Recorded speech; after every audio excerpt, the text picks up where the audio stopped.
Hola, hola, hola, hola.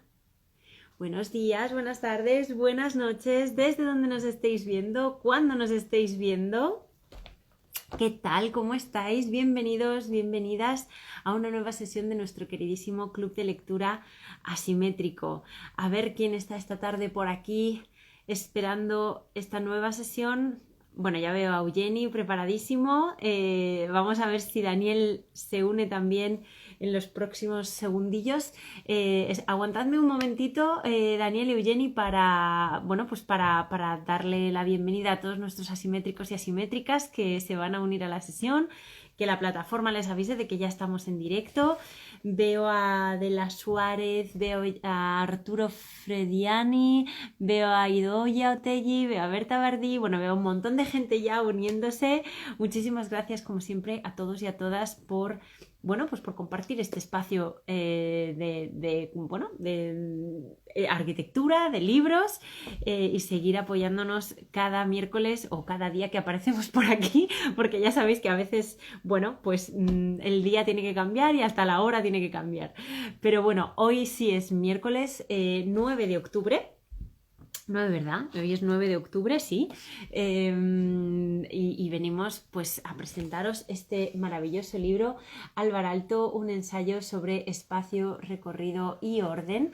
Vamos a estar con Daniel García Escudero y Eugeni Bach. Y bueno, veo también ya pues a Ángela Martínez uniéndose a Mara Sánchez Llorens, que por cierto, aprovecho estos minutos para agradecer a nuestras queridísimas invitadas de la semana pasada, que fueron precisamente Mara Sánchez Llorens y Sálvora Feliz, que nos estuvieron contando el precioso Seminario Internacional Arquitectura y Paisajes, Musas de Vanguardia en el Territorio. Estoy convencida de que fue un seminario precioso. Seguro que igual nos pueden venir a contar otra vez a ver qué tal salió, o igual nos dicen si se quedó grabado o lo que sea. No sé, Mara, ahí te dejo el comentario por si acaso nos lo quieres contar.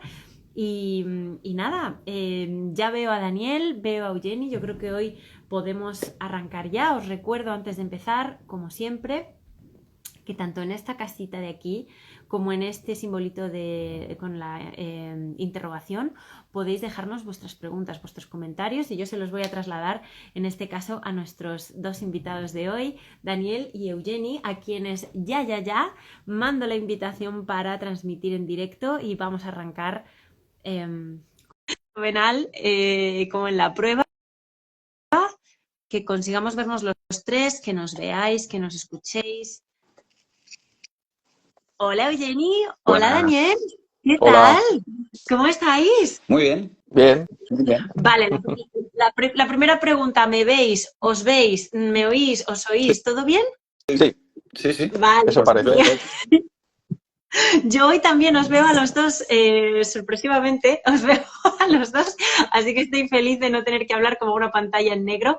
Muchísimas gracias a los dos por venir. Os voy a pedir a los dos, si podéis, subir un poquito vuestras cabezas a esta línea de aquí, ¿vale? Porque están subiendo todos los comentarios y accediendo a todo el mundo a veros, y de repente se os tapa un poco.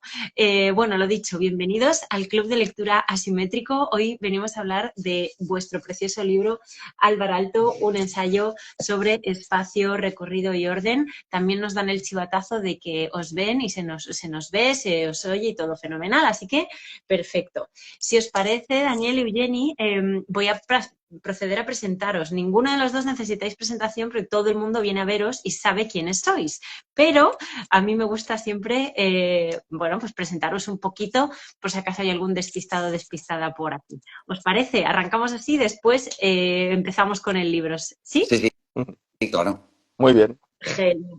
Pues vamos allá. Daniel, voy a empezar contigo. Daniel García Escudero es doctor arquitecto por la ECHAP UPC, es profesor también en esta misma escuela, profesor agregado, de hecho. Fuiste subdirector y jefe de estudios también de esta escuela de la ECHAP entre 2017 y 2023. Has realizado estancias de investigación en Danmarks Kunstbibliothek, espero haberlo dicho bien, y en la Álvar Aalto Foundation. Tu investigación, Daniel, se enfoca sobre todo en el aprendizaje de la arquitectura y en el análisis de las obras modernas y contemporáneas. Has publicado pues, numerosos textos sobre estas cuestiones y en colaboración en concreto con Berta Bardí, a quien veíamos también por ahí entre el público, codiriges las jornadas sobre investigación docente en arquitectura y también la colección de libros Textos de Arquitectura, Docencia e Innovación. Bienvenido, Daniel, al Club de Lectura. Muy bien, gracias. Y vamos ahora gracias a ti. Vamos ahora con Eugeni Bach. Eugeni, bienvenido tú también, arquitecto por la ECHA, también por la ECHA UPC, profesor asociado de proyectos en esta misma escuela. Profesor de la ETS de la ETSAL, URL y Visiting Professor en la Washington University en San Luis. Además, tu obra en el estudio Anna Eugenie Bach, Bach Architectes, ha sido reconocida con el Premio FAD Internacional, ha sido finalista también en numerosas, bueno, pues las Bienal Española de Arquitectura y Urbanismo, por ejemplo, o nominado a los premios Mies van der Rohe, entre otros muchos. Habéis expuesto esta obra también en la Bienal de Venecia en 3 ocasiones y en la Trienal de Arquitectura de Lisboa también, por mencionar algunas, porque habéis estado también presentes en otras muchas muestras. Has impartido, Eugeni, conferencias en diferentes universidades, como la Academia de Arquitectura di Mendrisio o el MIT. Y nada, pues te doy la bienvenida de nuevo a ti también al Club de Lectura y yo creo que ya podemos arrancar, ¿no? Con este precioso proyecto que yo creo que ibas a arrancar tú, ¿verdad, Daniel? Si no me equivoco. ¿Qué tenemos entre manos? ¿Qué es esto de Álvaro Aalto, un ensayo sobre espacio, recorrido y orden? Adelante. Bueno, pues en primer lugar quisiera empezar diciendo más que lo que tenemos entre manos, que es un regalo, ¿no? Que esperamos que sea un regalo para los lectores. También es un regalo, yo creo, para Eugeni y para mí. Un regalo gracias, digamos, a vuestra editorial, a la editorial de la UPC, a una convocatoria que cada año pues promueve un concurso de libros a la cual, digamos, Eugeni y yo acudimos, con lo cual, en primer lugar, pues dar las gracias porque está muy bien que las editoriales y las universidades en colaboración den espacios para que las investigaciones, las reflexiones del mundo de la arquitectura tengan un lugar, ¿no? Con lo cual, en primer lugar, yo creo que estamos agradecidos y todas las personas, que mejor no nombrar a nadie en particular, que facilitaron pues nuestra participación en el concurso y la valoración positiva de la propuesta. Lo que tenemos entre manos aquí es, en realidad, un ensayo escrito y visual, hecho a 4 manos entre Eugeni y yo mismo, que en realidad arranca hace pues casi 20 años, cuando yo empiezo los cursos de doctorado en la escuela, cursos que comienzan en 2004 y acaban con una propuesta de tesis sobre arquitectura de Álvaro Aalto. Entonces, en ese momento arranca una investigación con diversas estancias en los países nórdicos. Ayer, preparando esta sesión, ¿no? Comentaba que yo no hice Erasmus y por tanto Aalto y los nórdicos en general fueron mi Erasmus, ¿no? Estuvimos durante años viajando, especialmente en verano, a los países nórdicos. Y por lo tanto, digamos, en 2012 acabó un ciclo, una investigación doctoral que ahora, 12 años después, se retoma en formato de ensayo, ¿no? En el cual pues, se destilan todos aquellos asuntos que me empezaron a interesar de muy joven, hace tantos años, y que me interesaba mucho pues, poder destilar, poder remirar de nuevo, reescribir y sobre todo aportar capas nuevas de interpretación, no solo escritas, sino también visuales, otras miradas sobre Aalto, y por eso, digamos, la propuesta de retomar una investigación doctoral, convertirla en un ensayo y además convertirlo en un ensayo escrito y visual ¿no? a 4 manos con Eugeni. Por lo tanto, lo que tenemos entre las manos, y después yo creo que ya me puedo extender un poco más en cuál es el contenido, cuál es la temática, etcétera, ¿no? Leeré también algún pequeño párrafo. Eso es lo que tenemos entre manos, ¿no? Una oportunidad de aprender arquitectura, de volver a los países nórdicos, digamos que con tanta intensidad, pues Eugeni y yo hemos vivido de manera académica, profesional y también personal. Yo creo que eso es una cosa interesante, ¿no? Que nos une también a Eugeni y a mí, y que nos permite, yo creo, que volver a poner sobre la mesa pues una arquitectura absolutamente que tiene un interés contemporáneo y que permite múltiples lecturas, ¿no? Y permitirá, ¿no? Por lo tanto, antes de explicar precisamente, digamos, el contenido más concreto, eso es lo que tenemos entre manos. No sé qué te parece a ti, Eugeni, si es así o no. No, no, muy bien, sí, sí. Poco más que añadir. A lo mejor hay una cosa bonita en este libro, que los dos venimos de alguna manera de mundos distintos de la arquitectura, ¿no? Dani es más académico, yo estoy más tengo un pie en la academia, pero estoy más en la práctica profesional. Y los dos, como decía él, tenemos una relación con Alto, yo más que profesional o más que académica, etcétera, yo diría vital, ¿no? Mm, Eh, yo desde que conocí a Ana, para los que no lo sepan, Ana es finlandesa. Y como comentaba ayer, Ana y yo nos conocimos en un espacio de recorrido y orden de un edificio de Alvaralto, que era la Finlandia Talo. Allí nos conocimos, con lo cual nuestra vida y nuestra relación empieza gracias a Alto y a estos espacios, ¿no? Y desde entonces, desde que nos conocimos ya hace muchos años, porque estábamos estudiando, claro, yo he vuelto muy a menudo a Finlandia. Para mí Alto es ya, no sé, es parte del paisaje, ¿no? No es como alguien que va a hacer la típica ruta Alto que hace una vez en la vida, ¿no? Todo arquitecto parece que tiene que hacer esa ruta una vez en la vida. Y yo la hago muy a menudo, ¿no?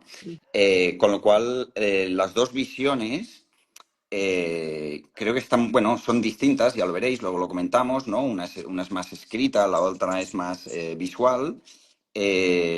Las dos desde un profundo conocimiento, yo creo, de la obra de Alto, desde dos maneras distintas de verlo, explicadas de manera distinta, pero con este punto en común vital que al final a mí me parece lo más bonito y lo más importante, ¿no? La relación personal, digamos, de vida con la obra de Alto. ujú. Ayer comentabais además, mientras preparábamos la sesión, que cada uno os habéis ido encontrando con Alto en distintos momentos, ¿no?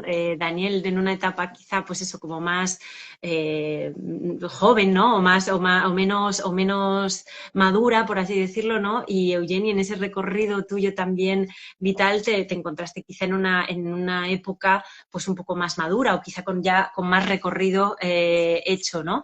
Y esa combinación de cosas que si leemos como un poco vuestra historia es muy curioso porque estáis conectados con Alto constantemente, ¿no? En vuestra vida, ¿no? Casi desde el inicio de la carrera hasta ahora. Es muy bonito ver cómo todo eso se ha condensado al final y termina condensado en este libro, ¿no? Efectivamente, Daniel de manera escrita y Eugenie, digamos, de manera visual. ¿Cómo ha sido trabajar o encontraros los dos en este punto para hacer esto realidad, este libro realidad? Porque efectivamente, Daniel, tú propones la tesis, ¿no? Está la investigación, pero esto es un ensayo, no es la tesis. Entonces, ¿cómo habéis llegado los dos a trabajar en este punto? Contadnos un poco. Daniel, ¿vas tú? Sí, bueno, claro, es decir, aquí ya quizá podemos empezar a explicar un poco cuál es la hipótesis de partida, ¿no? Cuáles son los temas que yo le planteo a Eugeni y que Eugeni, digamos, da una respuesta a través de una mirada fotográfica, digamos, que lo obliga, ¿no? Y después él lo explicará a revisitar obras, a encontrar un cierto hilo argumental también en la parte visual, es decir, porque son dos narrativas en paralelo que de hecho, digamos, es decir, la imagen tiene autonomía respecto al texto y viceversa, y por lo tanto se van cruzando. Yo creo que después hablaremos un poco del final del libro, del epílogo, que me parece que es muy interesante, de Ariadna Peric, que habla de esa dimensión experimental de un ensayo visual y escrito, y a veces de unos cruces espontáneos, ¿no? que la propia edición del libro procura, y eso permite lecturas diferentes, pero lo que sí que tienen en común esos dos trazados narrativos es la idea que le planteo a Eugeni, la cual, digamos, pues coincidimos, ¿no? Y de ahí un poco por eso fructificó el proyecto de ver la arquitectura de Alto en primer lugar, desde la idea de que hay unos ciertos principios y elementos que se van reproduciendo a lo largo de su obra de una manera repetitiva, ¿no? Que no quiere decir monótona o simple, ¿no? Sino que simplemente es hablabas al principio de que yo me he dedicado un poco a la formación en arquitectura. Claro, podemos aprender arquitectura precisamente porque detectamos una serie de variables en autores, en despachos a lo largo de la historia de la arquitectura, y esas son esas invariables que nos permiten aprender. Si cada obra fuese absolutamente idiosincrásica, ¿no? Es decir, si no se repitieran, si no hay invariables, no hay disciplina, no hay aprendizaje de nada, ¿no? Posible. Con lo cual, la primera cuestión es decir, no, alto tiene una serie de principios, de invariables que se van repitiendo. Y la hipótesis de partida es decir, estas tienen que ver con cómo nos desplazamos, nos movemos, cuáles son los recorridos en los edificios de alto, ¿no? Que siempre se nos presentan y el ensayo hace como un repaso a la crítica, ¿no? Uno de los capítulos, además, de los que yo estoy más orgulloso es ese repaso a la crítica, en la que yo intento expresar un poco qué se ha dicho sobre alto. Y normalmente se ha presentado a un arquitecto. Un arquitecto y a Ainhoa Alto, a Elisa, no me querría dejar tampoco decir, hablamos de Alto, pero en realidad digamos, es muy difícil separar la obra de Alto de sus parejas, de las coautoras de muchas de sus obras, de sus colaboradores. Hago ese pie de página porque yo creo que es importante. Se ha presentado normalmente esa obra como desde lo fragmentado, desde lo roto, desde volúmenes que tienen una cierta autonomía, ¿no? Y cómo precisamente esa manera de articular la complejidad, pues ha sido uno de los atributos altianos más patentes a lo largo de toda la crítica, ¿no? Y en cambio uno cuando visita, y eso pues lo comentábamos con Eugeni, cuando visita la arquitectura de Alto, en general cuando visita el mundo nórdico, mmm, se mueve con una cierta naturalidad, que es otro término yo creo que importante, ¿no? Es decir, naturalidad, que tiene que ver con uno se orienta bien, los recorridos, es fácil entrar, fácil moverse, uno tiene la sensación de que efectivamente la arquitectura en ciertos momentos es compleja, es diversa, es rica desde el punto de vista formal y material, pero nos guía, nos conduce de una manera que es muy fácil percibir de qué manera están pensados esos edificios, ¿no? Esa es la hipótesis de partida a la cual después se añaden otros principios, ¿no? Entonces, claro, esto se percibe también, obviamente, desde el movimiento, desde la fotografía, desde la dimensión visual, ¿no? Entonces, cuando Jenny dice, hombre, pues es cierto, ¿no? Es decir, claro, cuando uno se aproxima a ese recorrido del bosque hacia adentro, ¿no? Como además vamos de un bosque hacia un bosque, porque también el interior del edificio, de sus propuestas, reproducen ese exterior, ¿no? Y entonces ahí cuando entramos en ese diálogo, entonces se establece esa idea de, bueno, el escrito va a tener una serie de capítulos que pasan por épocas diferentes, por escalas diferentes de edificios y conjuntos urbanos. Y en paralelo, Jenny lo que propone es como una narrativa que va apoyando ese discurso, ¿no? Que parte del bosque. Yo creo que ese fue, digamos, de ahí nació esas conversaciones entre Jenny y yo. Ujú. Sí, mira, en el caso del ensayo visual, cuando Dani me propuso sumarme a este proyecto, yo inmediatamente vi por dónde iba el tema. Es decir, cuando veáis el libro intercala el ensayo escrito de Dani, ¿no? Exacto, con toda una serie de fotografías que van pautadas a su ritmo. Es decir, no siguen el mismo ritmo que el texto, porque es un ensayo paralelo, ¿no? Lo que hacen estas fotografías básicamente es, a través de varias obras de Alto, no la misma, es decir, van cambiando, ahora no sé decir si hay 15, 20, 25 obras distintas, dan la idea de cómo los proyectos de Alto, en el fondo lo que están haciendo, que es una cosa muy finlandesa y que no solo hace Alto, hacen otros arquitectos, lo que está haciendo es reproducir eh, la idea del bosque. Y esto en Finlandia es algo que es muy importante porque la cultura finlandesa no se entiende sin el bosque. Finlandia tenéis que pensar que es un país que durante muchísimos años lo que ha sido una tierra de nadie entre el imperio ruso por un lado y el imperio sueco por el otro, ¿no? Incluso durante muchos siglos había leyes, tanto de un lado como del otro, que no permitían a las ciudades finlandesas construir en piedra porque no querían que aquellas ciudades se pudieran asentar y que pudieran devenir en un centro de cierta importancia, ¿no? Con lo cual se mantenía como un terreno, entre comillas, vacío, ¿no? Donde solo hay bosque y lagos. Y este paisaje tan monótono, de alguna manera, o para un Mediterráneo tan monótono, ha forjado una cultura que no se entiende sin el bosque, ¿no? Y para poneros un ejemplo, para los del sur y centro de Europa, el bosque es el lugar donde pasan lo que no quieres que te pase, ¿vale? El lobo de la Caperucita y el lobo está escondido en el bosque. los bandoleros se esconden en el bosque. Si te pasa, las brujas están en el bosque. Todo lo malo, entre comillas, está en el bosque. Porque en nuestra cultura el bosque no es un lugar, digamos, eh, no, no sé si agradable, o un lugar, digamos, protegido, ¿vale? En la cultura finlandesa es absolutamente lo contrario. Si tú estás fuera del bosque, estás desprotegido. El bosque te da cobijo, el bosque te da comida, el bosque te da material para construir, el bosque te lo da absolutamente todo, ¿no? Y, y alguien podría decir, bueno, vale, muy bien, pero ¿y todo esto qué tiene que ver con la arquitectura de Aalto, ¿no? Pues tiene que ver porque en un libro sobre la Villa Mairea que dirigió Juhani Palasma, Palasma tiene un artículo que habla de la Villa Mairea y explica cómo la Villa Mairea en realidad es una reinterpretación del bosque en todos sus aspectos, tanto desde el matérico, desde la verticalidad de los pilares, cuando pone dos, tres pilares juntos, cuando los liga con la escorza, ¿no? Ahora no me sale en castellano, bueno, la Corteza, escorza, la corteza.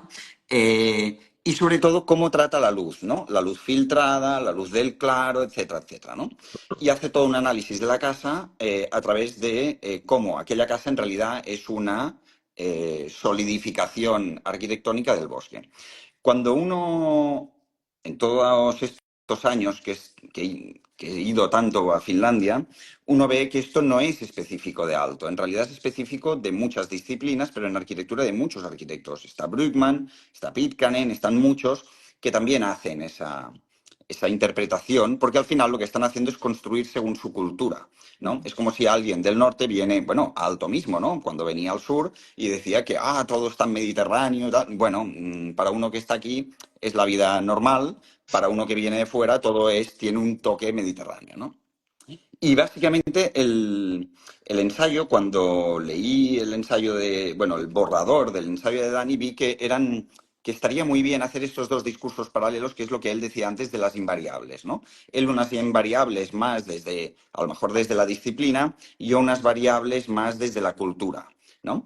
Y creo que los dos ensayos funcionan muy bien porque tú en realidad puedes leer uno y luego mirar el otro o ir estableciendo estas relaciones, que es lo que Ariadna Parik hace en el epílogo, que está muy bien, de a ver cuándo se está hablando de un tema, qué imagen resulta, por casualidad, ¿no?, que está al lado en ese discurso paralelo, ¿no? Ella hace un símil que es un poco evidente, pero que está muy bien, que es la idea de los ríos paralelos, ¿no? De como dos ríos que se van entrecruzando y que a veces, ¿no?, cada uno tiene su cauce, pero de vez en cuando se encuentran, y cuando se encuentran, pues qué pasa entre uno y otro, ¿no? ¿Qué relaciones se establecen? La verdad es que es muy bonito el símil de los ríos. Luego hablaremos de esto porque también ha sido compleja la construcción del libro, del propio libro, para que esto ocurriera, porque os acordáis que hemos dado muchas vueltas para que luego fuera un poco más, no evidente, pero sí que ayudara a entender esa relación paralela, independiente, pero a la vez conjunta, ¿no? Hay otra cosa también muy, muy bonita en este libro, que a través de vuestros dos ensayos nos lleváis casi por un viaje, ¿no? Nos hacéis un viaje con nosotros, o nos hacéis ir de viaje, por así decirlo, a través de las escalas y del tiempo, ¿no? Porque las obras, Daniel, ayer lo hablábamos, las obras no están ordenadas cronológicamente, tampoco, no hay una voluntad obligatoria que va a construir a través de ese marco, sino que es una especie de viaje, o también es un recorrido interno desde otros puntos de vista. Contadnos un poco más esto, porque es muy bonito, cuando se ve muy bien en el libro, y los que tengáis ya el libro lo vais a entender rápidamente. Sí, eso cuando la tarea de transformar, ¿no?, una investigación doctoral, una tesis en un libro, y no en cualquier libro, sino en un ensayo, donde, digamos, el rigor académico no se pierde, pero sí que se intenta que quizá a veces el orden cronológico o tipológico o escalar de las obras, ¿no?, que da una cierta estructura, un cierto orden a una investigación, aquí no era tan necesario. Es más, quizá lo bonito era que cada uno de los capítulos pues, va trazando también como un discurso que efectivamente recorre toda la trayectoria de Aalto y todas las escalas. Seguramente la escala menos presente es la doméstica, precisamente porque es en los edificios públicos, los equipamientos, donde el tema de la circulación es un tema, digamos, como ya desde el programa, ¿no? Desde la necesidad de ordenar cómo pues una serie de el público, los usuarios van a acceder a un edificio que tiene esa vocación de lugar público. Además, en Finlandia, donde el espacio interior es tan importante, ¿no? Es decir, hay momentos en el ensayo que se habla de cosas tan básicas como, decir, uno se tiene que imaginar que entrar en un interior desde un exterior que estás a menos 20 grados, nevado, con toda digamos, el ropaje, es decir, ese ritual de entrar, ¿no? De quitarte la nieve de los pies, quitarte el abrigo, es decir, hay toda una ritualidad que es muy importante y que eso se da sobre todo cuando se da de manera colectiva en los edificios públicos, ¿no? Es decir, que no es tan sencillo, es decir, en el ambiente mediterráneo esto no ocurre de la misma manera, ¿no?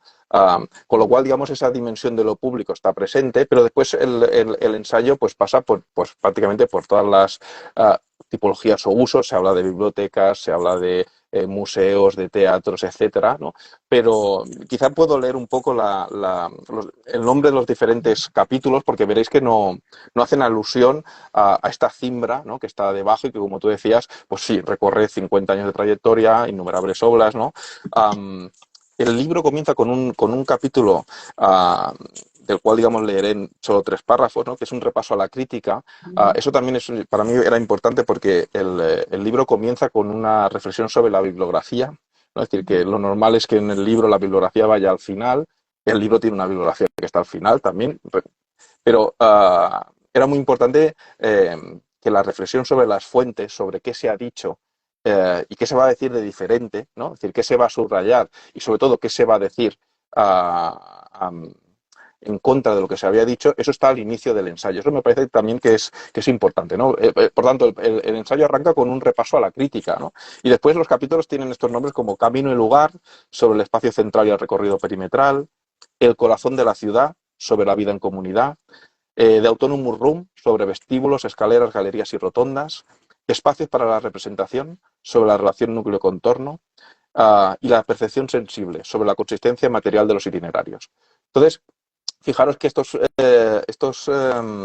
capítulos, digamos que quedan sobre los cuales se va narrando visualmente el discurso de Eugeni, ¿no? En algunos momentos, efectivamente, cuando se habla, por ejemplo, de los espacios para la representación, donde se habla, por ejemplo, de la tipología del teatro, de los primeros teatros altianos, ¿no? De esas obras de los años 20 y 30 tan importantes, aparecen algunas fotografías que además se hicieron expresamente para el libro del Club Obrero.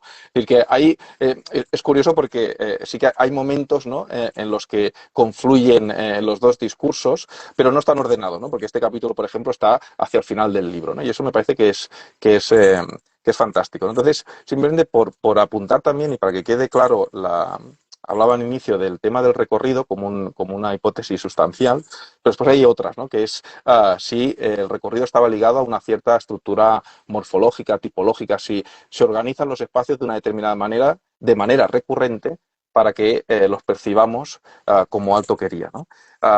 Bueno, me gustaría leer simplemente 3 párrafos que yo creo que sintetizan bien el punto de vista del libro y esas dos elementos que es, en el título se habla de espacio, recorrido y orden, ¿no? Espacio, obviamente, cuando hablamos de arquitectura hablamos de espacio, del espacio interior y del espacio exterior.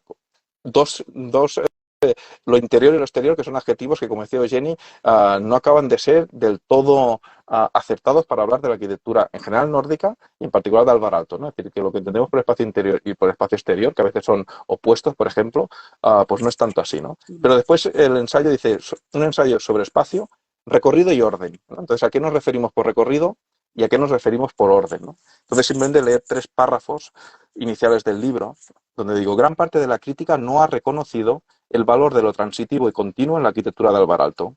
Se ha interpretado según una idea de orden donde las diferentes piezas de un edificio o espacio urbano se presentan por separado, sin una estructura común que las unifique. De acuerdo con este discurso, las diferentes partes y elementos de sus edificios o conjuntos urbanos se relacionan entre sí por pura contigüidad, sin inflexiones ni articulaciones. En otras palabras, los espacios de transición y recorrido son ignorados como aspectos cruciales de las propuestas. Por el contrario, este ensayo busca demostrar que la manera en la que se configura, dirige y estructura el recorrido de quienes interactúan con el espacio constituye uno de los elementos clave de su arquitectura. Los elementos que promueven los itinerarios desde el exterior, preludio, hasta el centro de las propuestas, desenlace, se consideran desde una premeditada secuencia. La circulación va más allá de unir ámbitos y funciones y se convierte en un evento espacial independiente. En otras palabras, pasa de ser una servidumbre a convertirse en el fundamento de la arquitectura. Se podría decir entonces que son las áreas que no forman parte implícita del programa las que acaban estructurando las propuestas, incluso compitiendo con los usos principales. Una manera de afrontar la arquitectura en la cual el arquitecto y sus socias insistirán a lo largo de toda su carrera. Y un poco más adelante digo, una segunda conjetura relevante surge de la primera hipótesis, del tema del recorrido. Si el recorrido es un tema fundamental en su arquitectura, ¿existe alguna estructura formal u organización que los potencie? ¿Es factible encontrar una disposición u orden recurrente que junto con los itinerarios establezcan una maniera altiana? La respuesta no implica la existencia de una solución general y absoluta, pero sí invita a analizar los proyectos intentando subrayar aquello que permanece y persiste por encima de los encargos particulares. Desde este punto de vista, no es difícil percatarse de que cuando nos movemos por las obras de Aalto, lo solemos hacer en torno a un espacio central, cubierto o descubierto, al que se refieren tangencialmente tanto nuestros movimientos como los diferentes volúmenes que los acogen. Este tipo de orden se formaliza con frecuencia a través del arquetipo del patio o del hall, lo que nos lleva a la disposición de la planta central y su transgresión como estrategia tipológica recurrente. Estas serían las dos grandes hipótesis del libro. Y fijaros que al inicio, en el segundo párrafo, hablaba de preludio y desenlace, ¿no? Y eso me parece que viene a apoyar mucho también el discurso visual de Eugeni. No hablo de espacio exterior y de espacio interior, ¿no? Se habla de preludio y desenlace. Fijaros que núcleo, espacio central, contorno, todo tiene que ver con esa idea de la importancia que tiene desde donde iniciamos el recorrido, este bosque acogedor, ¿no? Hasta donde llegamos, ¿no? Que es ese centro, ese espacio central, ¿no? A partir del cual se ordena la arquitectura, que en realidad remite de nuevo a ese espacio exterior, ¿no? Por lo tanto, esa idea circular, ¿no? De que vamos de un espacio exterior en realidad a otro espacio exterior, viene también un poco a apoyar a ese discurso visual que no es evidente, es decir, no es que veamos un bosque en el interior de la biblioteca de Viipuri, por ejemplo, ¿no? Pero sí que alude, porque hay temas como mencionaba Eugeni de la iluminación, por ejemplo, ¿no? Que son muy importantes, ¿no? Por tanto, digamos, el utilizar bien las palabras, el no abusar de los términos como interior-exterior o los espacios intermedios, ¿no? Que a veces, ¿qué quiere decir intermedio? ¿No?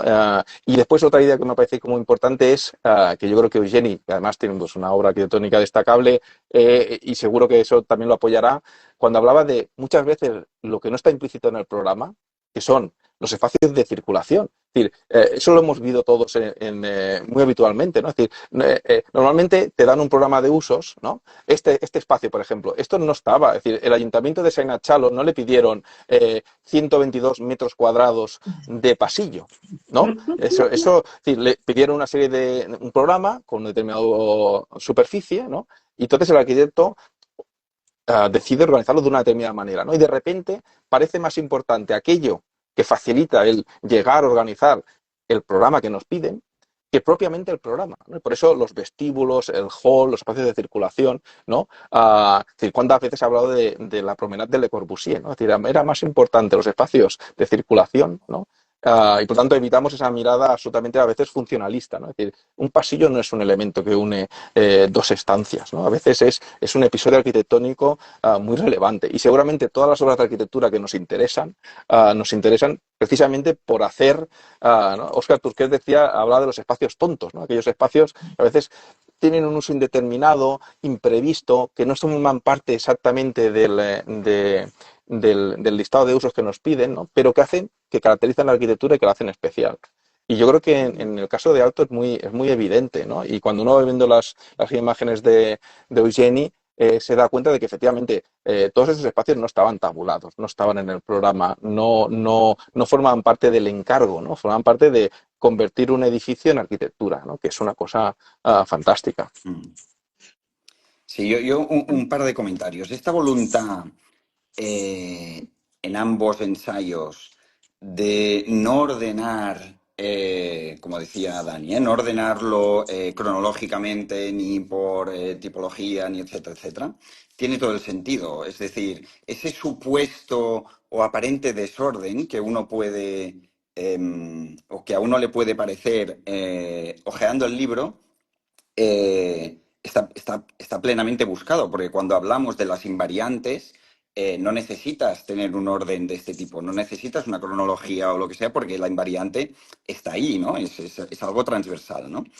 Esto lo digo porque, y lo ligo a lo que decías sobre el diseño del libro, que nos ha costado. Ha sido difícil, ¿vale? Porque, claro, tienes dos discursos paralelos en formatos distintos, uno escrito y el otro gráfico, aparentemente autónomos, pero con puntos, digamos, de encuentro, sobre todo en la base. Y cómo los muestras, ¿no? ¿Qué muestras? Primero un ensayo y después el otro, que sería como la manera fácil, pero entonces, ¿por qué ponerlos juntos, no? ¿Por qué ponerlo en un libro? Pues oye, haz un libro ¿no? de un ensayo y haz el libro del otro. Y llegar a la solución que hemos llegado, que luego tienes que cuadrarlo, ¿no? Con los pliegos, con el número de páginas, etcétera, ha sido complicado. Pero digo esto porque si alguien ojea el libro y no lee las primeras introducciones que de alguna manera ponen al lector en situación, puede pensar, ¿qué está pasando aquí, no? Porque leo un párrafo, ¿no? Y me está hablando, no sé, de Viipuri, por ejemplo, pero la imagen que hay al lado, y ojeo a ver si Viipuri está en la foto anterior o en la de después, y resulta que no, que no está, ¿no? Y alguien puede decir, oye, ¿qué han hecho estos, no? ¡Qué desastre!, ¿no? ¡Qué editor más malo que tienen! Pero cuando uno lee las introducciones y luego lee todo el libro y acaba con el epílogo de Arianna, yo creo que vaya, y eso espero, ¿no? Como en cualquier proyecto, ¿no? Que una cosa es que funcione, que esté bien, que, ¿no? Así que, ¿no? Como decía Gary, que seamos buenos chicos, ¿no? Que entre en programa, entre en presupuesto, etcétera, etcétera. Pero, ¿y después qué, no? Él decía, and then what, ¿no? Aquí lo bonito es que tú lees el artículo, el ensayo, perfecto, ves el recorrido de las fotos, vale, más o menos, ok, pero lo bonito es que cuando ves de qué va, cuando lo entiendes y haces tus propias relaciones, yo creo que ahí hay un punto de placer añadido que es ¿no? Yo creo que es el valor añadido de haber mezclado, ¿no? O de haber unido ambos ensayos, ¿no? Yo creo que ahí hay algo que es más que la suma de cada uno por separado, ¿no? Desde luego, ha sido uno de los proyectos que más nos ha puesto a prueba aquí en Asimétricas, desde luego, y con Iniciativa Digital también, ¿no? Trabajar, claro, con dos relatos que en realidad tienen que formar uno solo y a la vez entenderse independientemente a pesar de estar juntos, ¿no? Y la verdad es que, bueno, ya juzgarán los lectores y las lectoras que están ahí detrás, pero yo de mi manera personal de ver este proyecto es como os decía, o sea, no, es una especie de viaje en el que nos vamos metiendo, ¿no? Y de recorrido por todas estas, tanto por las páginas escritas como por las, digamos, por las fotografías, que nos ayudan también un poco a entender este libro que también es un poco altiano, ¿no? O sea, que está lleno de fragmentos, pero que resulta que después, cuando lo lees dices, ostras, esto es un conjunto y se entiende, ¿no? A mí me gusta pensarlo así. Igual me estoy viniendo un poco arriba, pero a mí me gusta pensarlo así. Yo quería aprovechar para preguntaros a los dos que habéis visitado las obras, que habéis estado allí, tú, Eugeni, que has digamos, ¿no? congelado estos momentos o que has atrapado estos momentos en las fotografías. ¿Cuál ha sido vuestra experiencia propia, digamos, recorriendo esos? No os pido que me digáis nada, ni favoritos, ni no No. favoritos, ni nada de esto, no, no vamos por aquí, sino vuestra experiencia propia al estar en esos espacios y en tu caso, Eugeni, con más hincapié en esa Sí, captura, ¿no? mira, de las yo fotografías. sí. Eh, yo, dos cosas. Yo he ido visitando y revisitando Alto durante 20, 25 años, no sé, muchos. Casi cada año, cuando subimos, no, normalmente subimos 2 veces a Finlandia, ¿no? Por Navidades y en verano, ¿no? Con lo cual tenemos los dos momentos, digamos, más distintos del año. Y siempre vamos a ver algo.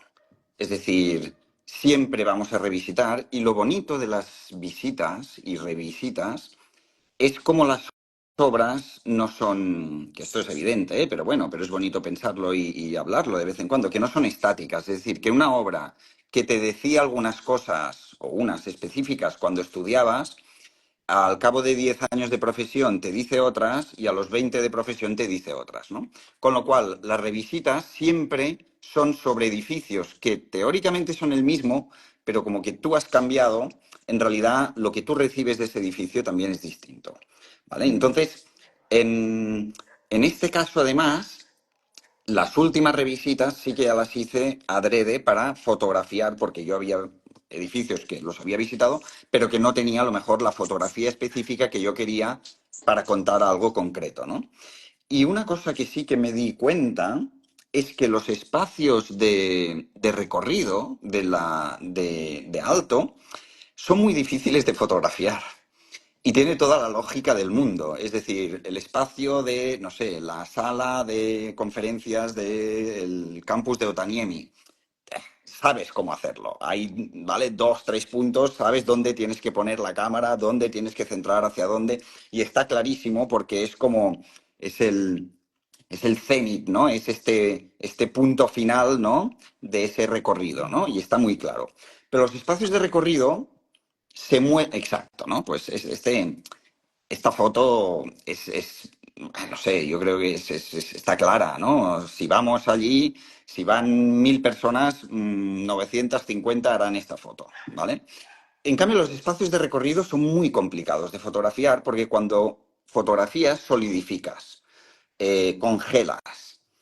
Y esos espacios justamente tienen de todo menos la estática, ¿no? Y es complicado. Y bueno, yo ya veréis en el libro muchos de estos espacios de recorrido me he centrado también porque es un tema que está muy bien tratado por Alto y que es una maravilla y un deleite, en la parte de las escaleras, ¿no? Esos espacios, ¿no? de unión entre distintos niveles, etcétera, ¿no? Exacto, ¿no? Espacios de estos que te descubren, que ves, ¿no? Ya no son espacios donde la fotografía es con un eje central, que esto ya veréis que hay ambos sistemas, ¿no? Sino que muchas de estas veces, cuando es un espacio de estos, la visión es lateral. Bueno, pero sí que salí pensando, ostras, qué complicado que es fotografiar estos tipos de espacios. Y tenía algunas fotos en la cabeza que decía, esta foto tengo que hacerla. Por ejemplo, me acuerdo en el campus de Jyväskylä, pero también en el de Otaniemi, algunas fotos de los espacios de transición que decía, esta foto tengo que hacerla, y que no lo conseguí. Que lo intenté, hice varias, pero pensé, no, esto en foto no funciona. Sí. Daniel, ¿y tu percepción personal de esos espacios? Mm, mm, Bueno, claro, es decir, la percepción personal es que siempre se producían en una épocas muy determinadas, que eran siempre los veranos, ¿no? Es decir, siempre con Berta Bardino, mi socia en tantas cosas, también socia en la vida y en tantas cosas, donde ya estaba haciendo tesis sobre Jacobsen, con lo cual mi percepción era que que antes hablaba Eugeni, ¿no? De no es solo Aalto, es toda una cultura y otra serie de arquitectos. Claro, yo también siempre lo recuerdo en un contexto, digamos, como muy amplio, ¿no? Donde las estancias en Dinamarca, en Suecia, en Finlandia, hacían que era muy fácil y muy recurrente el comparar, con lo cual, digamos, mi experiencia siempre es no solo ir a visitar la obra de Aalto, sino la experiencia del ambiente nórdico, ¿no? Ujú. Lamentablemente siempre en esos meses de verano, que es un poco engañoso, ¿no? Es decir, que después seguramente, como Jenny ha vivido, pues vivir la falta de luz, por ejemplo, ¿no? La falta de luz que tanto se ha hablado en la pintura nórdica, ¿no? Y tanta importancia tiene porque pues los volúmenes se diluyen más, etcétera, etcétera, etcétera. Yo creo que eso me lleva a pensar que aún tengo que vivir esa arquitectura de otra manera, ¿no? Y tengo que tener otras experiencias. Um, pero a mí me gustaría también resaltar lo importante en esos años, no solo de visitar la arquitectura de Aalto, en algún caso recuerdo con especial cariño, por ejemplo, dormir en el ayuntamiento de Sanachalo, ¿no? Que hay, si nadie lo sabe, Sí, pues el ayuntamiento, que es un pequeño centro social, aún tiene una peluquería. Es un pequeño hotelito también, hay 2 habitaciones. Y cuando digo dormir, eso significa que uno puede pasar muchas horas, ¿no? Entonces, aunque vayas en verano, puedes ver el ayuntamiento y todo el entorno por la mañana, media mañana, por la noche, recorrerlo. Eso fue una experiencia bonita. Normalmente uno va a visitar los edificios en un momento puntual, ¿no? Pero no puede estar, no puede vivir, ¿no? Ujú. Las casas muchas de ellas ya no son casas, son museos, ¿no? Con lo cual también la experiencia vital, ¿no? Por ejemplo, la Villa Mairea es diferente, ¿no? Con lo cual es cierto que tiene es algo bastante artificial en algunas ocasiones, ¿no? Por eso los edificios públicos, los campus universitarios, por ejemplo, son fantásticos, ¿no? Siempre íbamos a comer a los campus universitarios. En Finlandia, en cualquier universidad, se comía bien y barato, y sobre todo porque los campus eran de los pocos edificios que uno podía vivirlo, ¿no? Nosotros éramos estudiantes de doctorado, pero éramos estudiantes, y eso para mí es importante, ¿no? Es decir, es vivir esos espacios, moverte, usarlos, no solo en el momento puntual de entrar, en ese momento no teníamos móvil, pero con la cámara hacer algunas fotos, algunas malas fotos en ese momento, sino cuando uno tiene la experiencia prolongada, ¿no? Entonces, eso para mí era importante. Y otra cuestión que yo creo que nos marcó mucho, tanto a mí como a Berta, fue el estar en el estudio de Aalto, ¿no? Ujú. Ir a ver la obra de Aalto, va acompañada, en este caso, en la investigación, con visitar la fundación, visitar, es decir, tuvimos una beca que nos permitió estar trabajando literalmente en la mesa de Alvar Aalto, en su estudio, ¿no? Y tomar una copa de cava a media tarde, que era un poco sorprendente que te recibían a las 4 o 5 de la tarde siempre ¿no? Con un chupito de alguna cosa, en esa cocina maravillosa, ¿no? En la cantina, que es una de las pequeñas ampliaciones que hace Aalto de su estudio. Eso también nos marcó mucho, ¿no? Porque para nosotros era muy importante visitar las obras, pero también rastrear, ¿no? Esta es una tesis también muy ligada, pues todo el mundo a Keiko, a Carlos Martí, a Víctor Brosa, donde todo el tema del proceso de proyecto, de las obras, de los documentos, ¿no? Es decir, eso también estaba muy presente, ¿no? Entonces, tener la experiencia también de estar en el estudio de Aalto, de estar trabajando allí, ¿no? De tener los documentos, los dibujos, eso también yo creo que, que, que nos marcó, ¿no? Y ahora el gran reto, ¿no? Mirando hacia el futuro, es volver con nuestros hijos, ¿no? Que no hemos visitado los países nórdicos con Ginés y Mayol, con lo cual también yo creo tiene que ser, ¿no? Y supongo que Eugeni lo ha vivido, tiene que ser diferente también, ¿no? Visitarlo con la familia, cómo ellos perciben esos espacios, el ambiente, la naturaleza, ¿no? Eso, por tanto, más que pensar en el pasado, yo pienso en el futuro, ¿no? Es decir, que es una muy buena excusa, este libro para volver y volver en familia. sí, sí, está bien. O sea, nosotros, claro, todo esto lo hemos vivido con nuestros hijos, ¿no? Nosotros ahora, en los últimos 3, sí, estuvimos 2 años trabajando ahora hasta hace un año para la Fundación Álvaro Alto, para una exposición en el Álvaro Alto Museo, que se inauguró ya hace un año y ha pasado. Y claro, y allí nos hospedábamos en Saunachalo, ¿no? En estos apartamentos, que era el apartamento del maestro de la escuela, el del bombero, y es una maravilla. Con los niños también, claro, ellos van a su bola, ¿no? No, y más los míos que no han tirado por la arquitectura, pero bueno, pero lo aprecian, evidentemente. Sí, Ujú. sí. Yo además en su Qué- momento yo hice un Erasmus en Helsinki Y claro, lo que tú decías, ¿no? De estar trabajando en el estudio de alto, en nuestro caso era tener tu propio estudio en la parte superior, ¿no? En los que eran ahora ya no es así, ahora lo han cambiado, pero lo que eran los estudios de los alumnos, ¿no? Los ateliers de arriba, ¿no? De la Universidad de Arquitectura, y eso era una maravilla. Además, claro, estaba toda la noche la universidad abierta, era tu casa. Y Mm, vivirlo es lo que decía Dani, ¿eh? O sea, vivir no es lo mismo. Evidentemente la arquitectura hay que visitarla, pero si además de visitarla puedes vivirla, la experiencia es mm. absolutamente otra. Y es lo que debes hacer teóricamente, claro. Lo que pasa es eso es imposible muchas veces, pero la arquitectura es para vivirla, no para visitarla ni fotografiarla. Eso es, bueno, un aperitivo, ¿no? Desde luego, son como una tapita ahí, ¿no? De la experiencia. Mira, Mara Sánchez Llorens nos dice, el espacio continúa en el entorno, en los paisajes sonoros que rodean esos espacios, los sonidos propios de los materiales y el tiempo, tan presente en la luz, ¿no? Alto es metaespacial, nos dice. Yo creo que resume un poco también todas estas cuestiones que nos estabais comentando vosotros, ¿no? Daniel, Eugeni. Que bueno, sí, de hecho, el último capítulo del ensayo, ¿no? Que es la percepción sensible sobre la Mm, consistencia material de los itinerarios, Mm. ¿no? Precisamente acaba porque, obviamente, no podíamos resistirnos a hablar también de esa. Hemos comenzado hablando de Payasma, también del bosque, pero obviamente la percepción, y no solo visual, ¿no? Sino de todos los sentidos es fundamental, ¿no? Entonces, mm, ese término que hemos acuñado de la percepción sensible tiene que ver con esa dimensión, ¿no? Que trasciende pues lo puramente visual, ¿no? Lo sonoro o la falta de sonido también es un elemento fundamental. Es efectivamente, ¿no? Es decir, a veces la falta de luz como un elemento sorprendente desde nuestro entorno, también el silencio, ¿no? mm. El libro afronta fijaros que cuando he leído hablo tanto de edificios como de conjuntos urbanos, porque, y Eugenio lo plasma bien, no se remite al interior o al diseño de objetos o al edificio como escala, sino que trasciende y hablamos de conjuntos, de paisaje, ¿no? De espacios urbanos y muchas veces esos espacios urbanos, cuando uno los vive, hay un gran esfuerzo por dotar de urbanidad a espacios que a veces tienen muy poca densidad, es difícil, no se ocupa tanto el espacio exterior como Alto hubiera deseado, por ejemplo, y el tema del silencio es fundamental, ¿no? Que eso también liga con Carles Martí Arís, que también está un poco, ¿no? en la superficie de todas estas consideraciones, ¿no?